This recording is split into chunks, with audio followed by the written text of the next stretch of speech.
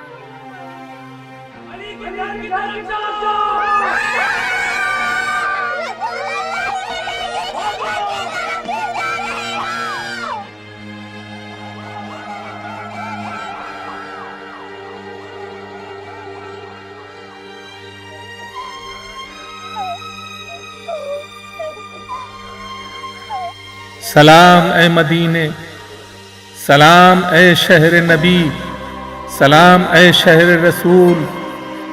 مدینہ پیغمبر اکرم صلی اللہ علیہ وآلہ وسلم کے بعد کتنا بدل گیا۔ وہ گھر کہ جو پیغمبر کی نگاہ میں قابل احترام تھا، وہ گھر کے جو جبرائیل کی نگاہ میں قابل احترام تھا، جس دروازے کے اوپر پیغمبر تشریف لاتے تھے تو کہتے تھے السلام علیکم یا اہل بیت النبوہ انما یرید اللہ لیذہب عنکم الرجس اہل البیت ویطہرکم تطہیرا۔ آج اسی دروازے کے اوپر آگ اور لکڑی لے کر آئے ہیں اور زہرا کا گھر جلانا چاہتے ہیں۔ زہرا کے دروازے کو جلایا گیا اور زہرا کے دروازے کو اس طرح سے ٹھوکر ماری گئی کہ زہرا در و دیوار کے درمیان پس گئیں۔ محسن شہید کر ڈالا گیا۔ فاطمہ کی چیخ بلند ہوئی یا رسول اللہ کیا آپ کی بیٹی کے ساتھ اسی طرح سلوک کیا جاتا ہے؟ اور ایک مرتبہ گرتے گرتے بے ہوشی کے عالم میں فرمایا فضا آؤ مجھے سنبھالو، ان ظالموں نے میرے محسن کو شہید کر ڈالا۔ فاطمہ کی آواز فضائے مدینہ میں گونج رہی ہے، اے میرے بابا، آپ کے بعد جو مصیبتیں میرے اوپر پڑیں اگر وہ دن پر پڑتی تو وہ تاریک راتوں میں تبدیل ہو جاتے۔